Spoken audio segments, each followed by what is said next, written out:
সিংহ একটা multi national কোম্পানির GM. নেংটি ইঁদুর সেই কোম্পানির পিয়ন। সিংহ প্রতিদিন দুপুরে লাঞ্চ করে তার এয়ার কন্ডিশনড ঘরে চেয়ারে হেলান দিয়ে একটা দিবানিদ্রা দেয় এবং তখন কেউ তাকে বিরক্ত করে না। একদিন সিংহ তার দৈনন্দিন দিবানিদ্রা দিচ্ছে। তখন হঠাৎ করে একটা জরুরি ফাইলের দরকার পড়ল। নেংটি ইঁদুর পা টিপে টিপে সিংহের টেবিল থেকে ফাইলটি নিয়ে যাচ্ছিল। হঠাৎ হাতে লেগে পানির গ্লাসটা নিচে পড়ে গিয়ে ঝনঝন শব্দ করে ভেঙে গেল। সিংহ সেই শব্দে চমকে জেগে উঠল। ইঁদুরকে দেখে খপ করে ধরে ফেলে হুঙ্কার দিয়ে বলল, তোকে কতবার বলেছি, ঘুমানোর সময় শব্দ করবি না। ইঁদুর কাচুমাচু হয়ে বলল, ভুল হয়ে গেছে স্যার, ভুল। সিংহ গর্জন করে বলল, আজ তোর একদিন কি আমার একদিন। তোর চাকরি যদি আমি এখন নাও খাই, তোকে আমি আস্ত গিলে খাব। ইঁদুর হাত জোর করে বলল, মাপ করে দেন স্যার, আর এই ভুল হবে না। ছেলেমেয়ের সংসার, না খেতে পেয়ে মারা যাব। তুই মারা গেলে আমার কি? সিংহ চোখ লাল করে বলল, তোর মতো বেজন্মা অপদার্থ একটা নেংটি ইঁদুরের তো মরাই উচিত। নেংটি ইঁদুর কাদো কাদো হয়ে বলল, ওরকম করে বলবেন না স্যার, কিছু বলা যায় না। এরকম তো হতেও পারে যে একদিন আপনাকে আমি বিপদ থেকে রক্ষা করব। তুই বিপদ থেকে রক্ষা করবি আমাকে?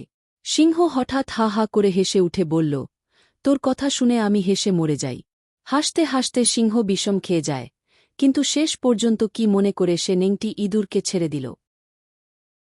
বছর খানেক পর এন্টিক্রাপশন অফিসারেরা জাল পেতেছে দুর্নীতিপরায়ণ অফিসারদের ধরার জন্য। আর সেই জালে ধরা পড়ল সিংহ। কঠিন জাল। আটকা পড়ে প্রাণপণে চিৎকার করছে সিংহ। সেই চিৎকার শুনে তার পিয়ন নেংটি ইঁদুর ছুটে এল। জিজ্ঞেস করল, কি হয়েছে স্যার? দেখছিস না, এন্টিক্রাপশনের জালে আটকা পড়েছি। নেংটি ইঁদুর জালটা ভালো করে পরীক্ষা করে বলল, শক্ত জালে আটকা পড়েছেন স্যার। এই যে ফাঁসটা, এটা আপনার ঘুষ খাওয়ার ফাঁস। এইটা আপনার বিদেশি ব্যাংকের অ্যাকাউন্টের ফাঁস।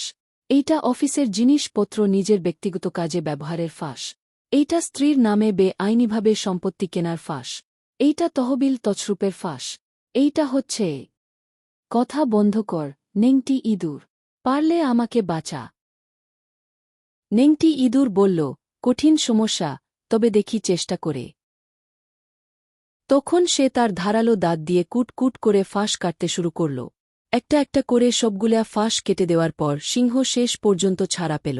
ইঁদুর দাঁত বের করে হেসে বলল, বলেছিলাম না স্যার, ছোট বলে অবহেলা করতে হয় না। এত বড় বিপদ থেকে আপনাকে উদ্ধার করে দিলাম কিনা। সিংহ মাথা নাড়ল, বলল, তা ঠিক।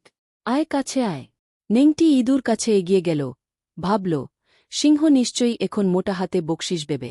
কিন্তু ইঁদুর কাছে যেতেই সিংহ তাকে খপ করে মুঠের মাঝে ধরে ফেলে বলল, তোকে আর বাঁচিয়ে রাখা যাবে না। তুই আমার সব কথা জেনে গেছিস। তোকে ছেড়ে দিলে সব জানাজানি হয়ে যাবে। এই বলে সিংহ খপ করে ইঁদুরকে গিলে ফেলল। এই গল্প থেকে আমরা শিখলাম, উপকার করার সময় ভেবেচিন্তে মানুষের উপকার করতে হয়।